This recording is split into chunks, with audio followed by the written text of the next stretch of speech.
ኦርቶዶክስ ተዋሕዶ ቤተክርስቲያን ቋሚ ሲኖዶስ የተሰጠ መግለጫ በኦሮሚያ ብሔራዊ ክልላዊ መንግስት በምስራቅ አርሲ ዞን አስተዳደር በድምሩ በጥቅምት ወር 2018 ዓመተ ምህረት ብቻ 25 ኦርቶዶክሳውያን ወገኖቻችን ሀገራችንና ምድራችን ብለው በሰላም በተኙበት በድንገት ማንነታቸው ባልታወቀ ታጣቂዎች በአሰቃቂ ሁኔታ እንደተገደሉና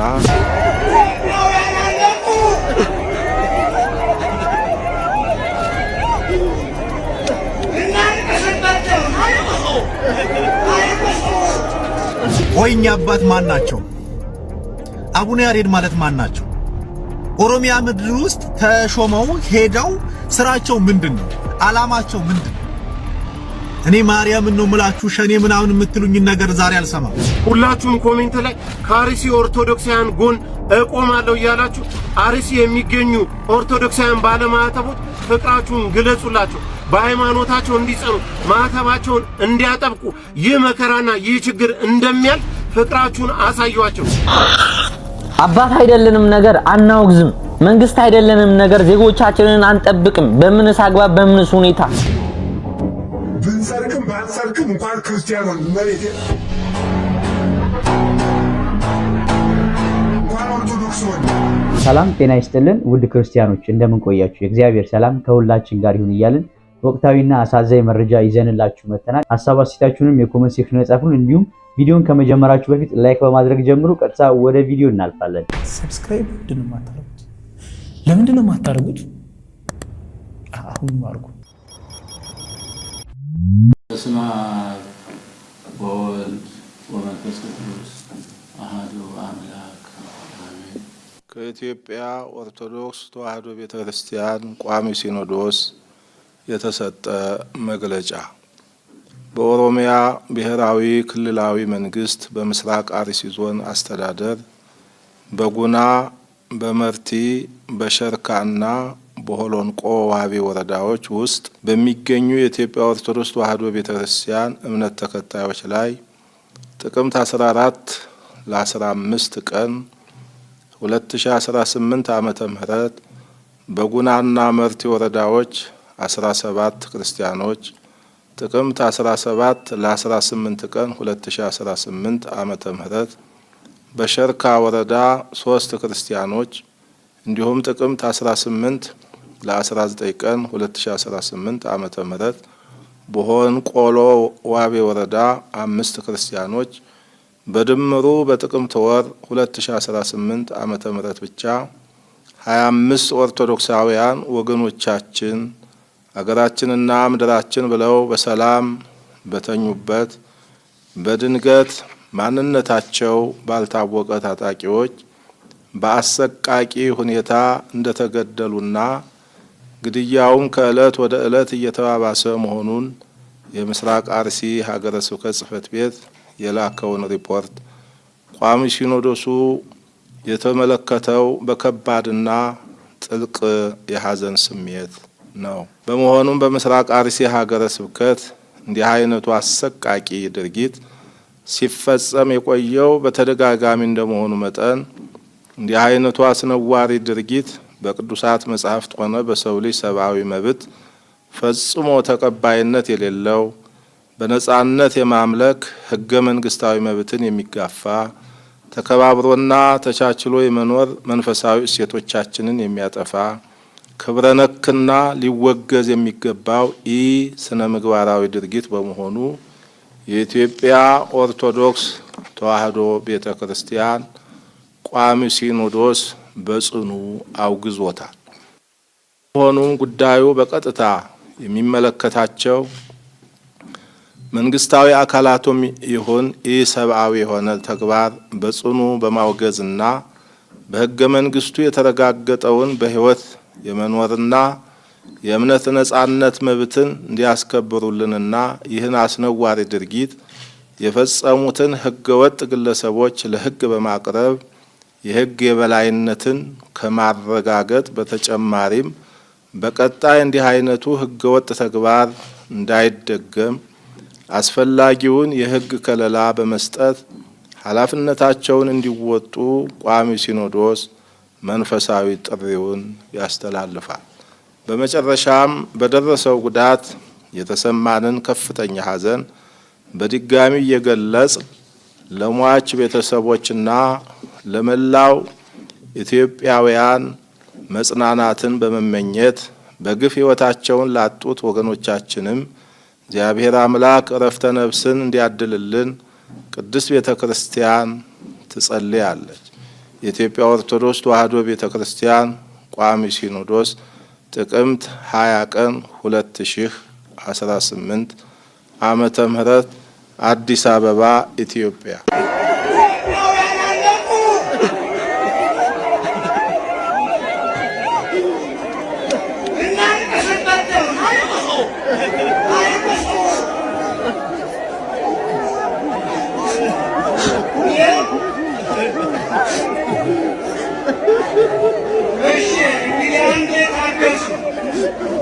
እኔ እኮ ተናግሬያለሁ። ብሶቱን ወዴት እንሂድ እንዴ? ሀገር ብለን እኮ ነው መሞቱ እኮ አልከበደም። ሀገራችንም ብለን ነው እንጂ መሞት አይቀር። ግን ሀገሪቱ እንዴት ትሁን ነው? ምን እናድርግ?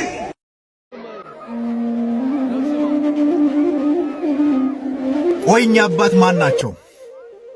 አቡነ ያሬድ ማለት ማን ናቸው? ኦሮሚያ ምድር ውስጥ ተሾመው ሄደው ስራቸው ምንድን ነው? ዓላማቸው ምንድን ነው? እኔ ማርያምን ነው ምላችሁ ሸኔ ምናምን የምትሉኝን ነገር ዛሬ አልሰማም። ቀደም አንድ ቪዲዮ ሰርቼ ነበረ ግን አነሳሁት። ይሄን ኢንተርቪው ካየው በኋላ ማለት አቡነ ያሬድ ዓላማቸው ምንድን ነው? ለምንድን ነው በአርሲ ውስጥ የሚጨፈጨፍ ክርስቲያን የማይታያቸው? አልፈው ተርፈው እንደውም በክርስቲያኑ ደም ላይ ክርስቲያን መሆናቸውን በምን አወቃችሁ? ለምንድን ነው የምትጮሁብኝ ብለው እኮ የተናገሩት። ከላይ ያላችሁ ሊቃነ ጳጳሳት እባካችሁን ስለ በጎቻችሁ፣ ስለ ልጆቻችሁ፣ ስለ ሕዝባችሁ የምታስቡ ከሆነ አቡነ ያሬድን ከኦሮሚያ ምድር ላይ አንሱልን። እነሱ ለኦሮሚያ ምድር የሚመጥኑ አይደሉም። ሕዝበ ክርስቲያኑ እያለቀ ጭራሽ አናቃቸውም እያሉን ነው አሁን ያሉት። አባቶች እየተገደሉ፣ ዲያቆናቶች እየተገደሉ እየታረዱ ማለት ነው። ከጀርባቸው ያለውን ነገር እኛ አናቅም። ስለዚህ ይሄንን ቪዲዮ ሼር አድርጉልኝ፣ ለአባቶች ይድረስ። ሁላችንም እንደዛ ነው ቪዲዮ ሰርተን አቡነ ያሬድ ማናቸው? ማናቸው? እውነት የኛ አባቶች የኛ ጠባቂ እረኛ ናቸው ወይ? ይሄን ነገር ነው መጠየቅ ያለብን። ሌላው ደግሞ ህዝበ ክርስቲያን ሆይ ተነስ፣ በአንድነት ቁም። ቶኩማን ጀዱ ረፍቴን ቀለሚን ቴስቴን ቀለሚን ካኢ ቶኩማ ይጃረዱ ከናተ ኡባናን ዱኡንኬ ሀርአስ ቦሩስ ኢtti fufa jechuudha. Kanaafuu gosaan qoqqooduu dhiisito amantaa keetiin tokkummaa ijaari, tokkummaadhaan ejjadhu, falmadhu, akkanumaan teesseen du'in. Dargaggoo kiristaana warra Oromiyaa keessa jirtan ka'a falmadhaa. ሁላችሁም ኮሜንት ላይ ከአርሲ ኦርቶዶክሳውያን ጎን እቆማለሁ እያላችሁ አርሲ የሚገኙ ኦርቶዶክሳውያን ባለማዕተቦች ፍቅራችሁን ግለጹላቸው። በሃይማኖታቸው እንዲጸኑ፣ ማዕተባቸውን እንዲያጠብቁ፣ ይህ መከራና ይህ ችግር እንደሚያልፍ ፍቅራችሁን አሳዩአቸው። እኔ ለጠቅላይ ቤተ ክህነት ይህ ቪዲዮ እንዲደርስልኝ 5 እና 10 ጊዜ ኮፒ ሊንክ ሼር አድርጋችሁ ጠቅላይ ቤተ ክህነት እንዲደርስልኝ አድርጉልኝ። እኛ አባት እንግዲህ በቋንቋቸው የአርሲ ኦርቶዶክሳውያን በቋንቋቸው መስበክ አይችሉም፣ ማጽናት አይችሉም፣ በሐዘናቸው በችግራቸው ጊዜ መቆም አይችሉም። ስለዚህ ተነስተው ሌላ ሀገረ ስብከት ተሰጥቷቸው ቋንቋውን የሚችል ከነዚህ አርሲ ከሚገኙ ኦርቶዶክሳውያን ጎን የሚቆም አባት እንዲመደብላቸው ሁላችሁም ድምፅ ሁኗቸው። ቅዱስ አባታችን አቡነ ያሬድ ተነስተው ሌላ ቋንቋውን የሚናገር ነፍ አባት አለን። እግዚአብሔር የተመሰገነ ይሁን፣ በዚህ የታደልን። ስለዚህ ኦሮመኛ ተናጋሪ የሆኑ አባቶች አርሲ ሀገረ ስብከት ላይ እንዲመደብ ሁሉም ኦርቶዶክሳዊ ባለማዕተብ ግዴታ አለበት። ስለዚህ ሁላችንም ድምጻችን ጠቅላይ ቤተ ክህነት እንዲደርስና እኛ አባት ተነስተው ሌላ አባት ቋንቋውን የሚናገር ኦርቶዶክሳውያንን የሚያጸና በሚችሉት ቋንቋ የሚያስተምር አባት እንዲመደብላቸው እናድርግ። ህንፃ ስላሴ እየተገደለ ኢትዮጵያ ውስጥ እናንተ አሞግሱ፣ እናንተ አወድሱ፣ እናንተ ጎብኙ፣ እናንተ ጨፍሩ፣ እናንተ ውስጥ ይጠራጩልን፣ እናንተ ባለ ሲመጣ አክብሩልን። እነዚህ የተቀበሩት ኦርቶዶክሳዊ ስለሆኑ፣ እነዚህ የተገደሉት ኦርቶዶክሳዊ ስለሆኑ የእናንተ ድምፅ የት አለ? የቅዱስ ሲኖዶስ አጀንዳ የት አለ? ገደልናቸው። አሁን ሟቾቹ ነፍሰ ገዳዮቹ ሳይሆን እኛ ዝም ብለን ያጨበጨብነው፣ እኛ በአጀንዳ ያልያዝናቸው፣ እኛ ፊት ለፊት ያልተሟገትንላቸው፣ እኛ እንዲገደሉ በዝምታችን የተባበርናቸው ናል። ገዳዮቹ እኛ ነን፣ እነሱ አይደሉም። ኑ አብረን እናልቅስ። ቅዱስ ሲኖዶስ ኑ አብረን እናልቅስ። ቤተ ክህነት ኑ አብረን እናልቅስ። ሀገረ ስብከት ኑ አብረን እናልቅስ። ሊቀ ጳጳስ ኑ አብረን እናልቅስ። የቤተ ክህነት መዋቅር ደሞዝ የምትበሉ ኑ አብረን እናልቅስ።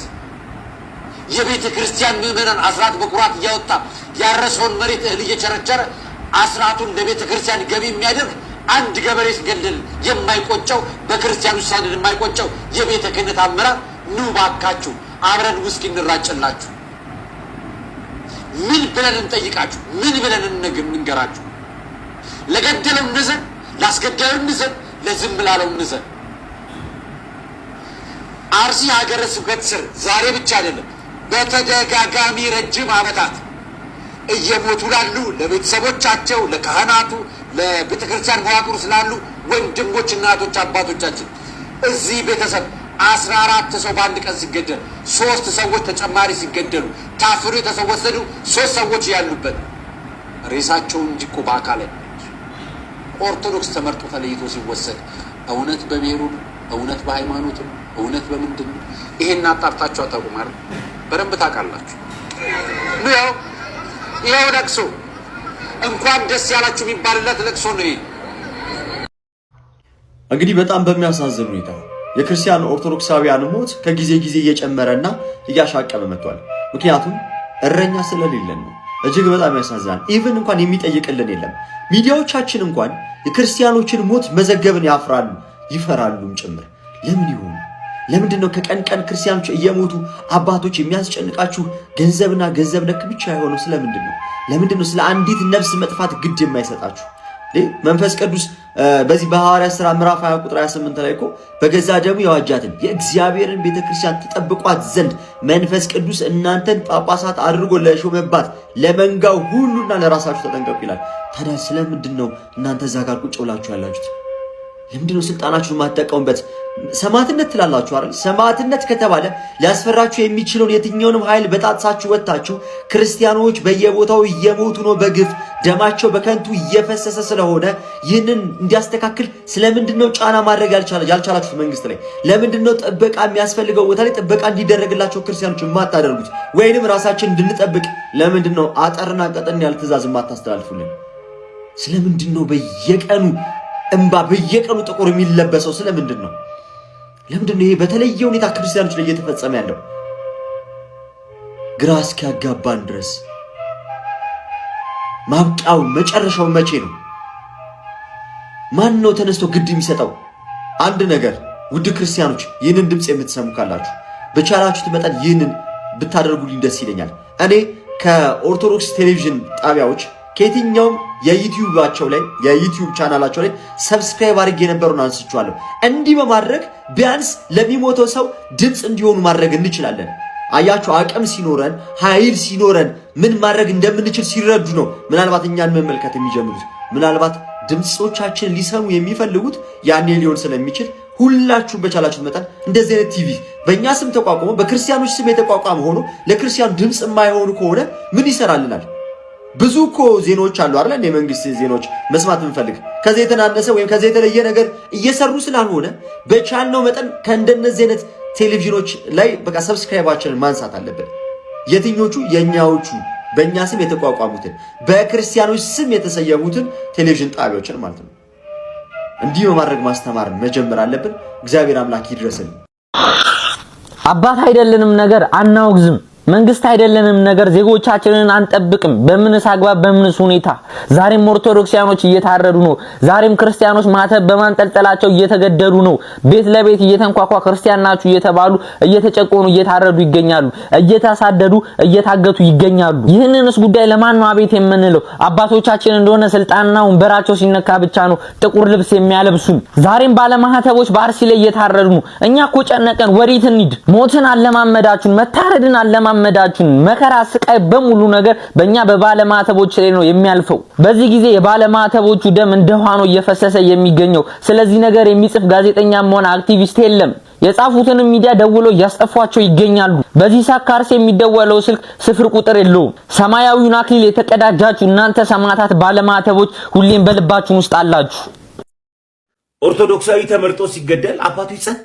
ግን የአቤል ደም ወደ እግዚአብሔር እንደሚጮህ የእናንተ የነዚህ አይነት ንጹሃን ደም ምንም እናንተን እንቅልፍ ያስተኛችኋል? የሰላም እንቅልፍ ግን ትተኛላችሁ? አባቶች ለምን ዝም ትላላችሁ ሲገደሉ? ለምንድን ነው ሰው በገዛ አገሩ የሚገደለው? ኦርቶዶክስ እየተመረጠ ለምን ይገደላል? ለምን ጸጥ ግን ዝምታ አያምም? ያማል።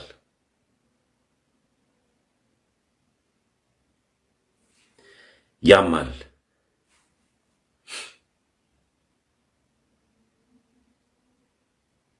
ለምን ወይዬ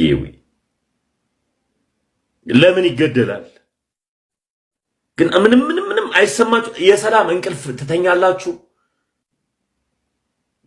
ንጹሃን ኢትዮጵያውያን ናችሁ ከሞቱ ተውሺ በቃሽ። ሌላ እንኳን አላማ እንኳን ቢኖራችሁ እንኳን በውስጣችሁ የሞቱት ንጹሃን ኢትዮጵያውያን ናቸው።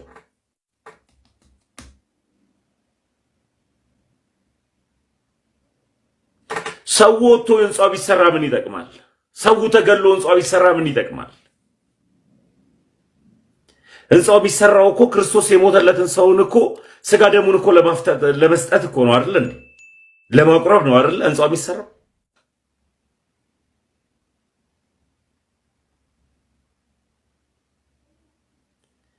ኦርቶዶክስ እየተመረጠ የሚገደል ከሆነ ትንሽዬ ይሰማችሁ። ትንሽ ብቻ እስኪ ትንሽ ይሰማችሁ።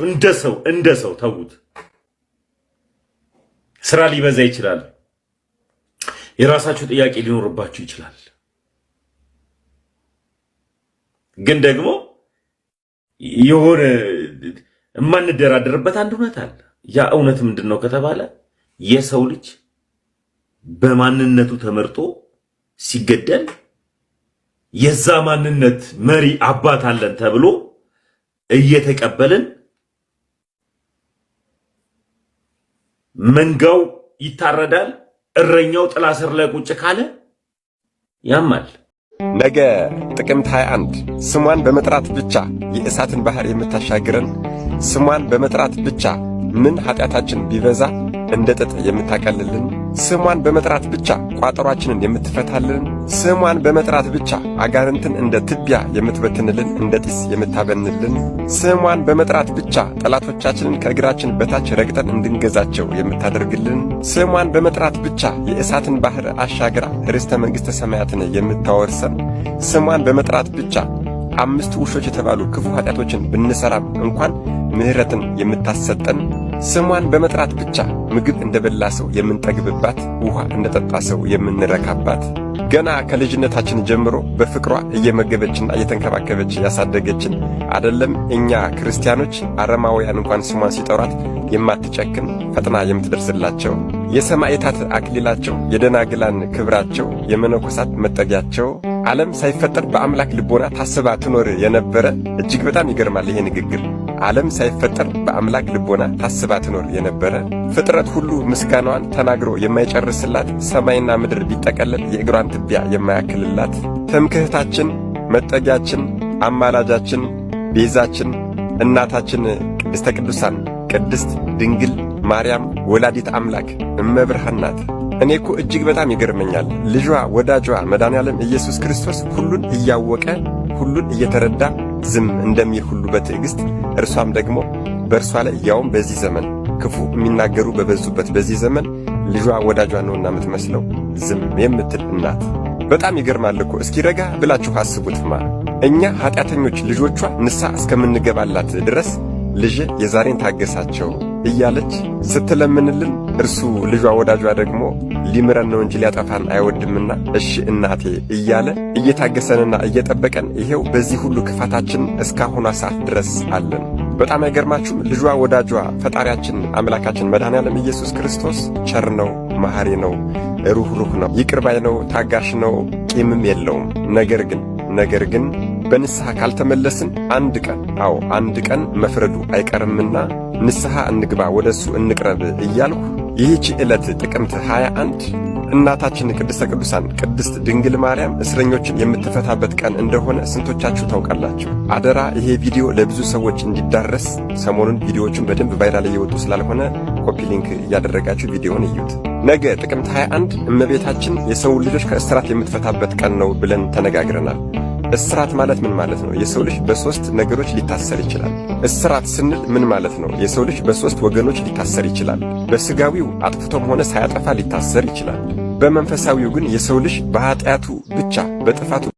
በሌላ ቪዲዮ እስከምንገናኝ ቸር ቆዩልኝ። ብንሰርቅም ባንሰርቅም እንኳን ክርስቲያኖን መሬት